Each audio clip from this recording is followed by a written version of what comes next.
이제 가장 그 당시 돋보였던 것은 역시 사람 관계였습니다. 전북 익산시 농민들이 충남도청이 동네 하천을 막아 이번 장마로 재해를 입었다며 보상을 요구하고 나섰습니다. 심지어는 안희정 충남지사와 언쟁까지 벌이는 등 도지사실이 잠시 아수라장이 되기도 했습니다. 전북 익산시 망성면의 농민들은 충남도청이 관할하는 배수문을 흙더미로 막아놓고 공사를 하지 않아 이번 장마로 인해 피해를 입었다며 65억 원의 피해 보상을 요구하고 나선 것입니다.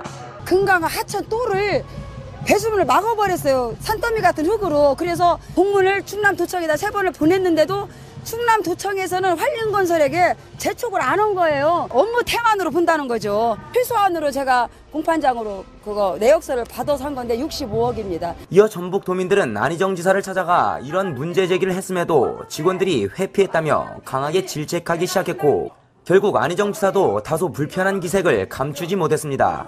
이 직원들은 다 거짓말쟁이야. 도지사가 이렇게 거짓말을 잘하니까 직원들은 다 거짓말쟁이가 되지. 왜 우리 동네 하천을 왜 막냐고. 그거 있으니까 문제요. 근데 이건 도천적이면 현실은 피해볼 주민들이 아프다는 거 아니에요? 내가 그 현실을 내가 봤잖아요. 우리는 보상만 받으면 됩니다. 내가 아니죠. 내가 부어요. 뭐요. 나 엉뚱한 형님! 나 형 고향 동생이면 동생이 지금 이렇게 동생이 내가 너한테 그러는 거다. 그래! 동생이 얘기 좀 들어보라니까. 계속해서 감정이 격해지자 급기야 안희정 지사가 나서서 진정시켜보지만 쉽게 누그러들지 않았습니다. 내가 직권이 아니 내가 용기하고 내가 형님 나 형님 동생이야. 그래 알아. 그래 나 속상한 마음 안다니까. 내가 그래 알아서 지금 얘기를 들었으니까 진짜 내가 좀 내 형님 동네 형님 이리 오세요. 어디로 왔습니까? 아 동네 형님 이리 오세요. 결국 전북 도민들은 행정기관에 감사를 의뢰했고 20일 후면 감사가 시작된다고 합니다. 충남도 내 수해 피해에 대한 대책 마련도 시급한 터에 전북 도민들의 이 같은 집단 민원을 충남도는 어떻게 대응해 나갈지 관심이 집중됩니다. 예, 제가 꼭 해드리고 싶은 말씀이 있어요.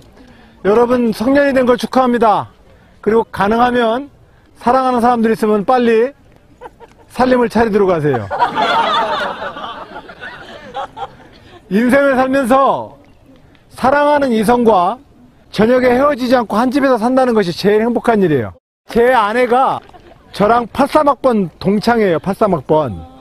1학년 때는 그냥 지내다가 2학년 때부터 사귀기 시작했는데 2학년 때부터 사귀는데 저녁에 이렇게 데이트하다가 헤어지면 제 아내가 마치 꼭 남의 집에 들어가는 것처럼 느껴져서 그리고 내 사랑하는 사람을 남의 집에다가 뺏겨서 보내야 되는 것 같은 마음이 들어서 어떻게든 간에 빨리 살림을 차리고 살자 이렇게 결심을 했는데 그래서 결혼을 26살에 했어요. 근데 사랑하는 사람과 출발을 해야 인생이 시작돼요. 나 농담 아니에요. 사랑하는 사람과 그 사랑을 이유로 자기가 생활을 맞이하게 돼요. 나머지 때문에는 다 힘들어요. 내가 부모님 밑에서 나와서 경제적으로 독립한다는 것이 뭐 만만한 게 하나도 없어요. 근데 사랑하는 사람하고 같이 살아야지라고 하는 그 이유가 저는 가장 큰 이유가 되어서 사회생활을 시작했던 것 같아요. 그러다 보면 어떻게 해요? 그 무엇보다도 저녁에 내 애인과 헤어지기 싫다. 그럼 살아야죠. 그럼 뭐 먹고 사냐 이럴 거 아니에요. 그럼 벌어야죠 어쩔 거예요. 그러면 많이 벌어서 굉장히 품위 있게 살지 않을 거면은 같이 안 살 거냐? 그 속에서 이제 사랑의 길과 생겨요. 근데 가능하면 사랑하는 사람 있으면 또 그 사람을 진심으로 마음으로 사랑한다면 성년이 되신 분들 같이 사시기 바랍니다.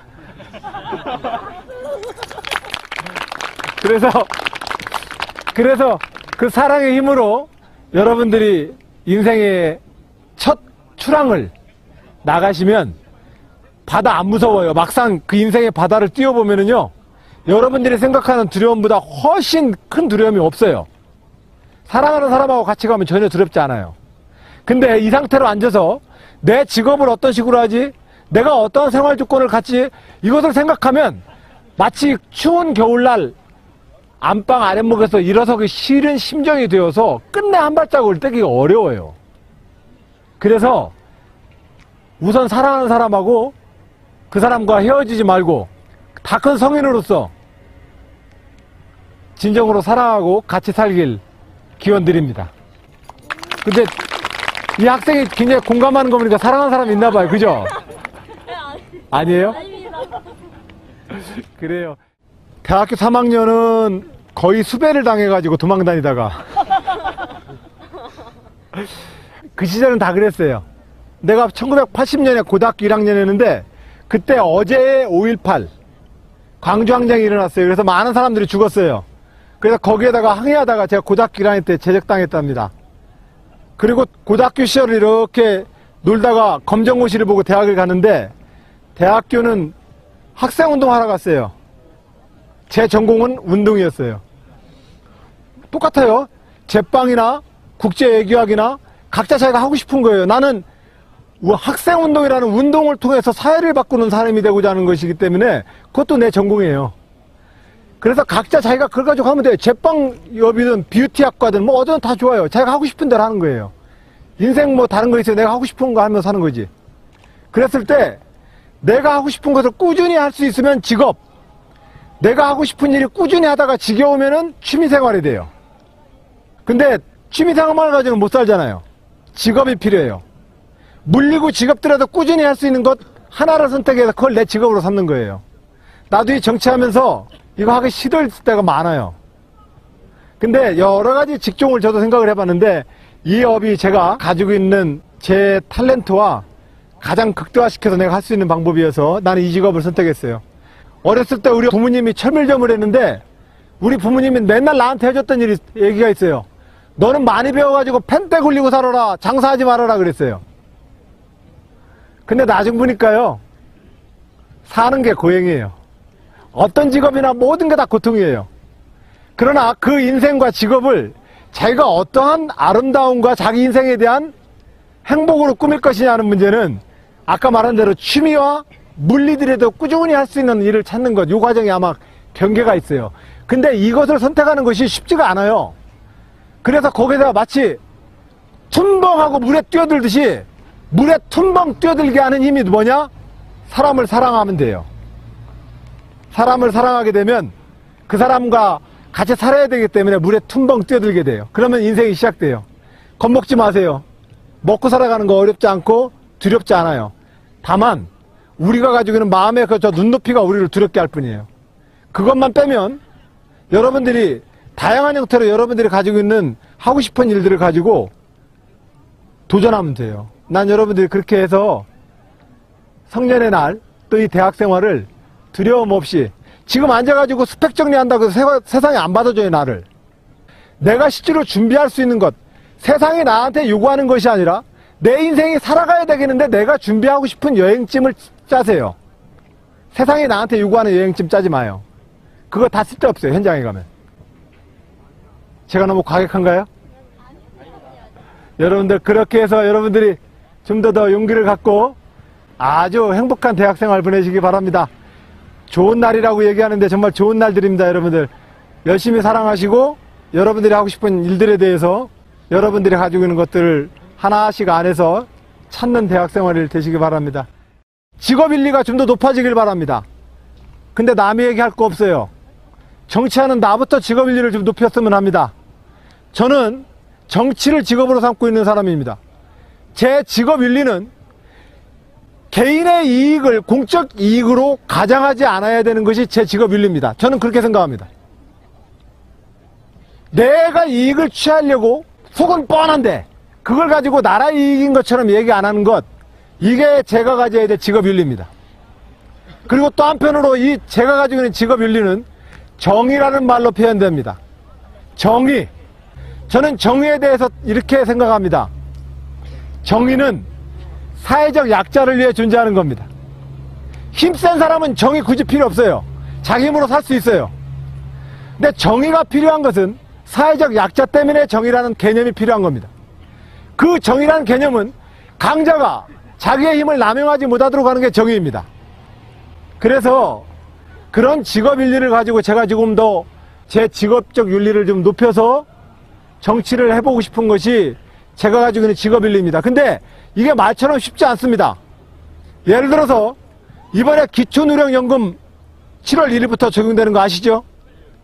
그러면 최고 20만원에서부터 최하 10만원까지 어른들이 65세 이상 어른들이 기초노령연금을 받게 되어 있습니다.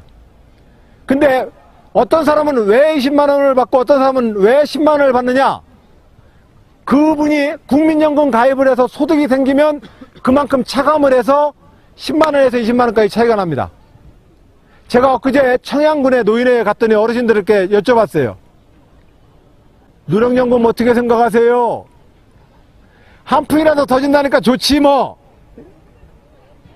하지만 그렇게 줘가지고 어떻게 하려나 몰라 걱정하시더라고요. 제가 그래서 다시 여쭤봤어요. 그 제도가 문제가 있으니까 이 제도를 지금 당장 시행하면 안 됩니다 라고 제가 주장을 하면 제가 선거에 떨어질까요 붙을까요? 그랬더니 그 어르신이 장담 못해요 이러더라고요. 결과적으로 당선을 위해서 재선을 위해서 내가 해야 하는 공약과 약속이 국가적으로 볼 때에는 우리 모두에게 좋은 연금제도와 지금 현재의 경제활동 인구에 대한 정의로운 세 부담에 위배된다면 이 제도에 대해서 정치인이 선거를 앞두고 얼마나 얘기할 수 있을까? 어렵습니다. 바로 이 순간에 국가 이익이라고 하는 것, 공적인 이익을 위해서 제가 정말로 떨어지더라도 그 이익을 위해서 제가 좀 지키는 그런 노력을 조금 그래서 공문을 충남도청에다 3번을 보냈는데도 충남도청에서는 환림건설에게 재촉을 안 한 거예요. 업무 태만으로 본다는 거죠. 최소한으로 제가 공판장으로 그거 내역서를 받아서 한 건데 65억입니다. 이어 전북도민들은 안희정 지사를 찾아가 이런 문제 제기를 했음에도 직원들이 회피했다며 강하게 질책하기 시작했고 결국 안희정 지사도 다소 불편한 기색을 감추지 못했습니다. 이 직원들은 다 거짓말쟁이야. 도지사가 이렇게 거짓말을 잘하니까 직원들은 다 거짓말쟁이가 되지. 왜 우리 동네 하천을 왜 막냐고. 그거 있으니까 문제요. 근데 이건 도천적이만 현실은 피해볼 주민들이 이렇게 아프다는 거 아니에요? 20일 후면 감사가 시작된다고 합니다. 충남도 내 수해 피해에 대한 대책 마련도 시급한 터에 전북 도민들의 이 같은 집단 민원을 충남도는 어떻게 대응해 나갈지 관심이 집중됩니다. 예, 제가 꼭 해드리고 싶은 말씀이 있어요. 여러분 성년이 된 걸 축하합니다. 그리고 가능하면 사랑하는 사람들 있으면 빨리 살림을 차리도록 하세요. 인생을 살면서 사랑하는 이성과 저녁에 헤어지지 않고 한 집에서 산다는 것이 제일 행복한 일이에요. 제 아내가 저랑 83학번 동창이에요. 83학번. 1학년 이제 가장 그 당시 돋보였던 것은 역시 사람 관계였습니다. 전북 익산시 농민들이 충남도청이 동네 하천을 막아 이번 장마로 재해를 입었다며 보상을 요구하고 나섰습니다. 심지어는 안희정 충남지사와 언쟁까지 벌이는 등 도지사실이 잠시 아수라장이 되기도 했습니다. 전북 익산시 망성면의 농민들은 충남도청이 관할하는 배수문을 흙더미로 막아놓고 공사를 하지 않아 이번 장마로 인해 피해를 입었다며 65억 원의 피해 보상을 요구하고 나선 것입니다. 금강과 하천 또를 배수문을 막아버렸어요. 산더미 같은 흙으로. 때는 그냥 지내다가 2학년 때부터 사귀기 시작했는데 2학년 때부터 사귀는데 저녁에 이렇게 데이트하다가 헤어지면 제 아내가 마치 꼭 남의 집에 들어가는 것처럼 느껴져서 그리고 내 사랑하는 사람을 남의 집에다가 뺏겨서 보내야 되는 것 같은 마음이 들어서 어떻게든 간에 빨리 살림을 차리고 살자 이렇게 결심을 했는데 그래서 결혼을 26살에 했어요. 근데 사랑하는 사람과 출발을 해야 인생이 시작돼요. 나 농담 아니에요. 사랑하는 사람과 그 사랑을 이유로 자기가 생활을 맞이하게 돼요. 봤잖아요. 우리는 보상만 받으면 됩니다. 내가 아니정이 내가 죽어요. 뭐야 나 엉뚱. 형님, 나 형 고향 동생이면 동생이 지금 이렇게 얘기 동생이 듣잖아요. 내가 너한테 그러는 거다. 그래. 동생이 얘기 좀 들어보라니까. 계속해서 감정이 격해지자 급기야 안희정 지사가 나서서 진정시켜보지만 쉽게 누그러들지 않았습니다.